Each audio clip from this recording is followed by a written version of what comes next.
The suicide of a 15-year-old British Columbia girl continues to make headlines around the country. Amanda Todd was found dead in her home last week. She posted a video online 5 weeks earlier detailing how she was bullied, including a devastated fallout to an incident where she flashed someone online. Sexting is becoming more prevalent in local high schools, and while some students may think it's harmless, RCMP are painting a different picture. Naramanisa has more. Amanda Todd's video has been seen hundreds of thousands of times after the young girl took her own life last week. She opened up about the bullying that was taking place in her life. But one of the incidents that would send her into a downward spiral was when she flashed a guy online. Eventually, that nude photo of her would be sent to several people. Amanda writes that the incident gave her anxiety, made her depressed, and led her to abuse drugs and alcohol. If someone is caught distributing those types of pictures online, via it be texting, internet, Facebook, that person could face criminal consequences for their actions. RCMP want teenagers to know those consequences could be very serious. A recent study shows nearly a third of all underage kids have engaged in sexting, but this could be considered child pornography. What's worse, depending on your age, if found guilty, the punishment would stay with you forever. They would be classified as a sex offender and they would have to register every year. As for Amanda Todd, police are looking for the people accused of bullying her, including the person who sent out the photo. Police have set up a special email account to gather tips from the public. As for any teenager who may think sexting is harmless, police have this message. They just need to be aware that this is not funny. This is, what they think may be a joke and harmless can actually be a criminal offense, and they need to be aware that there's consequences that can follow those actions. Naramanisa, Newcap News. Construction season is almost over with the arrival of colder weather, but before then, the city is rushing to finish some last-minute projects. The eastbound lanes of 44th Street are now reopened, and work is underway on the 2 westbound lanes. Rehab work is continuing between 45th and 50th Avenue for underground infrastructure upgrades. The south side will reopen to two-way traffic, and on the north side they'll be mainly doing underground work in the area of 49th Avenue. Drivers and businesses can expect traffic delays and are advised to use alternate routes. We have a detailed traffic accommodation strategy in place, and that will continue to be implemented over the course of the work on the north side. And the businesses, we expect to be able to accommodate customers getting to their businesses. The city is aiming to reopen all 4 lanes by the start of November and is reminding drivers to allow extra time and obey all signs in construction zones.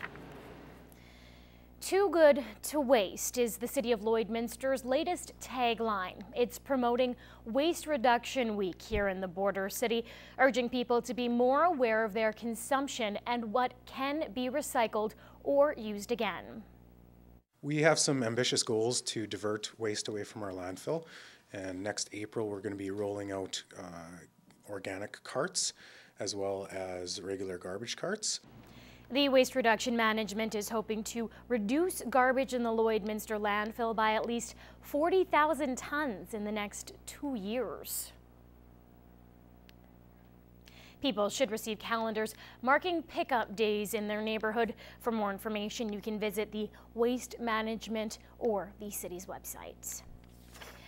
Well, it's time now for Retrospect, this week from the archives. Brian Hardy takes us back to the early days of satellite television when the cost was high and the selection very low. Plus, we once again revisit the idea of bringing a casino to the border city.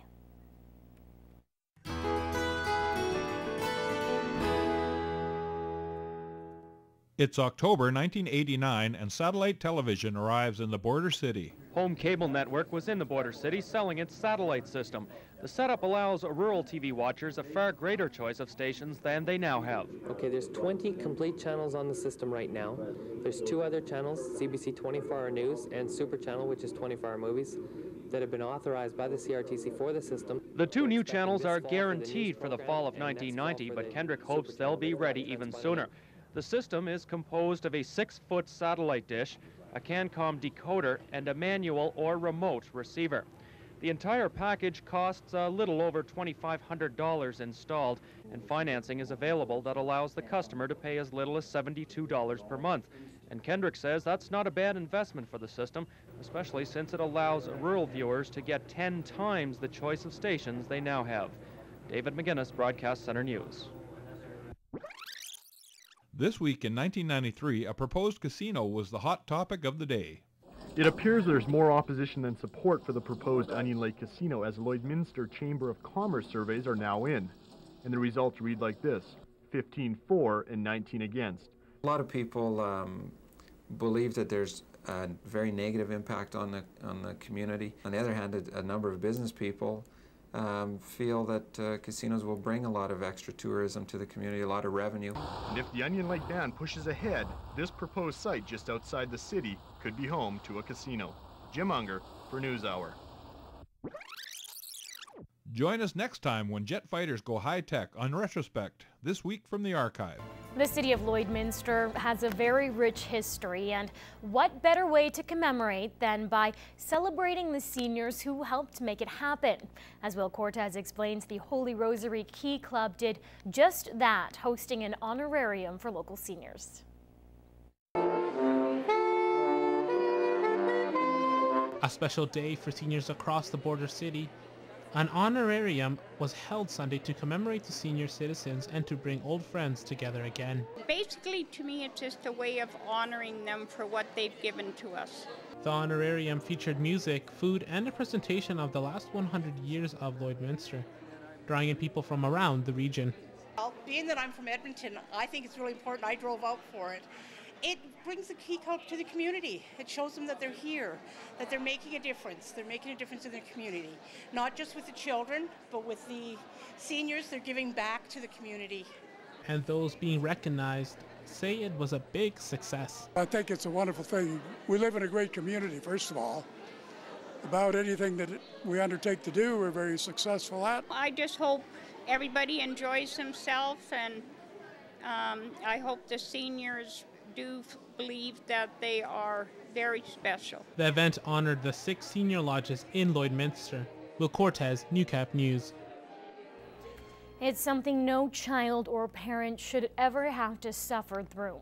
Children living with the terminal disease takes a toll not only on the family, but everyone involved. And thanks to the Children's Wish Foundation, kids can forget their health troubles even just for a little while as their wishes get granted. Naren Menisa has the story. Young Jesse Form is one tough cowboy. The 7-year-old has gone through some serious medical treatments over the past several years. Jesse was diagnosed with acute lymphoblastic leukemia when he was only 2.5 years old. We're in and out of hospital for those 3.5 years with various infections, that type of thing. As soon as he gets a fever, it was run to emergency, do blood work, see where his blood is at. And then after that, they decide if he's going to stay in or if he can go home. In the first 6 months after his diagnosis, Jesse and his family traveled to Saskatoon weekly for treatment. Now he's in remission. He is probably in better health than I am right now. His immune system is wonderful. They're really impressed with how well he's gotten back to better health. But with hardship comes reward. Jesse was granted a wish in 2008 through the Children's Wish Foundation. What did you get from the Children's Wish Foundation? I got a camper. And why did you want that camper? So I could go to chuck wagons. This was the second Children's Wish Foundation walk in Lloydminster. Money raised from today's event will go towards granting wishes for other children. They're just so happy that they get their trip, or they get